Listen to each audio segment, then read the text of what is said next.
Update siya sa motor ng taga Santo Tomas, no, boss. Ari na yung motor, okay na sana, umandar na. Sira ang pump nito. Ayan, kung kita mo, nagkakayat-kayat yan kasi nakadalawang kalas kami. Ayos na, pinalitan namin ng oil pump na bago. Problema naman, boss, nung pinabreak in namin, pinapaandar, pumutok yung hose. Ayan, ari yung hose ng iyo. Ayan, oh. Ayan, boss, sabog, oh. Baak. Ayan, baak. Ayan, bibigyan na lang kita ng second hand, oh. Ayan. Bigyan na lang kita ng kabaak para hindi po putok.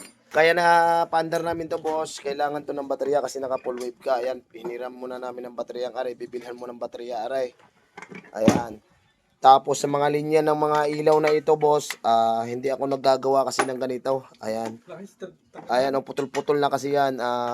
Ang gagawin namin, paandarin na lang namin to. Bahala ka na dito sa magpapaayos sa mga ilaw. Ayan, putol-putol kasi yan, sir. Hindi naman ako nagkakabit ng mga ganitong mini driving. Sa iba na lang, bossing. Ang suggest ko din kung makakabili ka ng bagong harness, palitan mo na. Dahil dugsong na, putol-putol na.